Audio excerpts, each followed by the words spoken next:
there's a big difference between White Chicks and Loqueesha. I think there's a history behind blackface, and we don't have that kind of history with whiteface. We are in two different positions in this world. Black people came here as slaves. White people did not. White people brought us here as slaves. We're still playing catch up, and it's not about pointing fingers, going we better than you. The playing field it ain't even playing field yet. You know what I mean? When it's even playing field, we can start laughing together. But until then, no, you ain't gonna exploit us and do us like that, because we ain't comfortable. And if you're gonna do it, then you better find the right way to do it.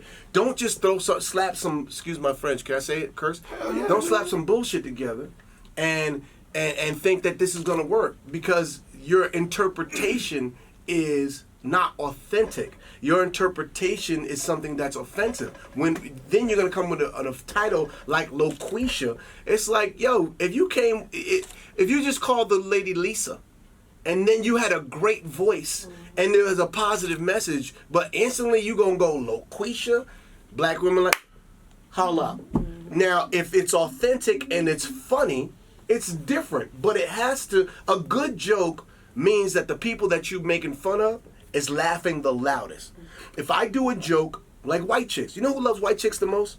The beauty of this movie. White Chicks. Ain't no white woman was like, oh, I can't believe the audacity that they're gonna make a movie about us. No, right. They took the message, because what we did was, we as Wayanses and as comedians that's been doing this for a long time, we've always poked fun at every genre of people. Right. That's just what we do. We look at the world and go, what's funny about that? But we do it with kids' gloves. We are masters at doing that. You can't just come out the blue and do a movie like this. In this climate, you know, I truly believe I could still do a White Chicks too. Why? Because White Chicks won. Who loved White Chicks the most? White Chicks. I'm talking about families, generations. Yeah. White mothers that's now grandmas, and daughters that's now mothers, and now have daughters. It's a timeless movie, man. It's a timeless movie. So if you're gonna make a classic, I'm anxious to see. I'm not gonna sit there and go, you can't do. No, if you can find, and this is the beauty of comedy, right? This is what we do every day on stage. This is why I travel the world trying to make people laugh, trying to find a formula. That one joke that makes the whole world laugh. It's hard. Right. You can't just come off the top of your dome and slap it together. No, we will see your work. We would embrace that. Black people we're the least sensitive people out there. Anybody in the world, black audiences can take a joke. Us and Hispanic people. Why? Because something about oppression makes you, like, you grow up so, the world's so hard that you look for a laugh. You look to be made fun of. You look for something to go, yo, that made my day. You look for, we be at funerals going, what's funny? Get me out this dark place. Black people and people of color have great sense of humor. Even Indian people, you go travel the world. We're not that sensitive of people, but we smell bullshit when it's bullshit. And if you're gonna tell a joke and you're gonna do this kind of material, then I need you to say this in a way that makes me go, I gotta see that movie. If black women go, I gotta see that movie, it's because you did it the right way. And I'm not saying you can't do it.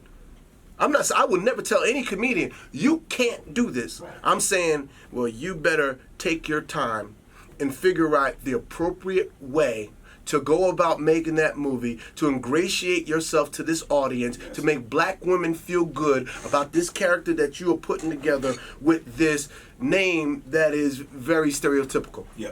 And, you know, I'm sorry, I sweat when I'm deep. And there's a history behind it, and people keep trying to even this playing field. It's not even yet. I'm sorry. And once again, when we approached White Chicks, we didn't go, let's make fun of white people. No, we did a movie that was really a gender movie that had complexions about race in it. Yeah. From our point of view, we made fun of ourselves as well. We made fun of the black dude that just loves white women to the point to where he ain't mad that this is what he with a white. I'm a man. He mad I ain't white. See how you laugh? I thought that was a flip in it. That's what I'm saying. That is timeless. That's timeless, man. Because we took time to put together something that is classic. We never try to make a movie. I never try and make a check. Right. You can see in my effort, I never try and make a check. I try to make a classic. Right. From Don't Be a Menace to Scary Movie to White Chicks to this new movie Sextuplets to Naked. I don't want to make a movie. It's easy to make a movie. Right. It's hard to make a classic. I just dropped something from Haunted House, and it got like 100-something-thousand views in like 4 hours. Like, yo, this movie that we made for $1 million. We only had $1 million to make the movie. Wow. It wound up grossing $65 million. It probably could have grossed more if we had more budget and more time. But here's the thing: I never try to make a movie. I always try to make a classic. Me and my family in living color, Tommy Davis was just here 2 weeks ago talking about the reunion with your brothers in the mall on stage. It's beautiful. We brought gays into the light in a way that made it easier for people to embrace the culture. But we did it with kids' gloves, and gays would love what we did with Living Color. Yeah. Because we don't do things to isolate.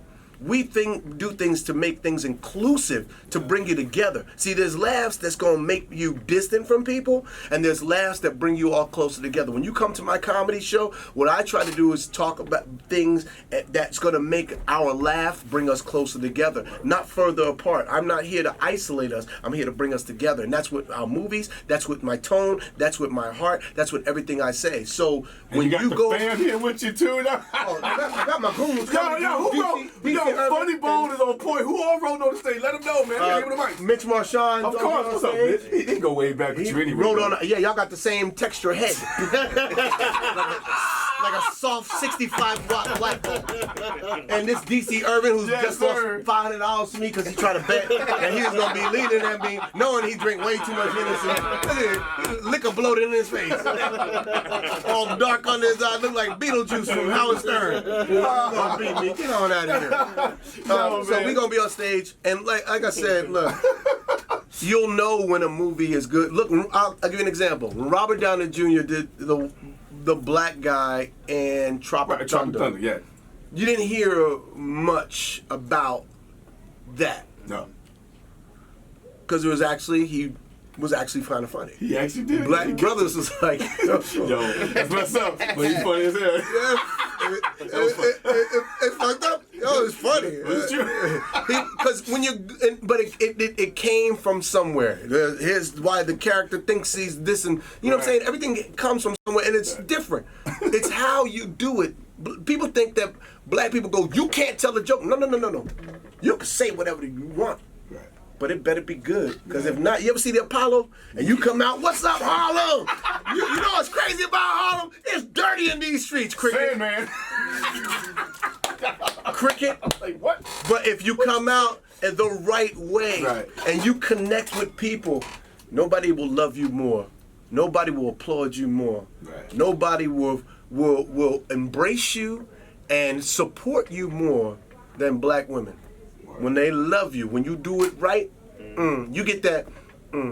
Is that right, black women in the building? I like that. Is that right, sisters in the building? But if you do it wrong, you get that. You better get on stage. Change it up. But first of all, change the title. Yeah. Change the spelling. You lost us on the spelling. Yeah. Loqueesha? Like really? With the Q, 2 E's? That was the response from the women. You could have just called her Keisha. And we'd have been like, that would have got a Yeah. Why can't you call her just something like Lisa? Call her, what's your name? Stephanie? What's your name? Chelsea. Lisa, because but listen, then it's not about stereotypical. Exactly. Now you're creating a character that we go, okay, let me see what this is about. Right. It's off-putting when you start with Loqueesha, and now he doing the voice, and he sound like this. It's not authentic. Right. You need to go sit down with some black women. You need to study. Because me and Sean, I hung out with white girls for 5 months. I was undercover. People was like, Marlon love white women. No, I was doing research. I was getting prepared. No, but for real, because when you do things like that, you gotta study. You know what I'm saying? When I do characters, I study. I play a female in my movie in Sextuplets. Yeah. But I studied. I did people I know. I did my sisters. Right. Complexion of some other woman I knew. I threw them together like, oh, this is funny. Who did you channel more from your sisters? Kim? Which one did you channel? No, Kim a little too classy. I had to go my Vira and Vonnie. Right. I had to go with my other sister. Kim eat too many vegetables and do too much meditation. Old Kim, maybe. Old Kim. Kim 1982? Yeah, Living Color Kim. Yeah, but no. She was very reserved. I had to go get a Vire. She was at the leg cross. She was like, yes. Get Vire and Vonnie, yeah.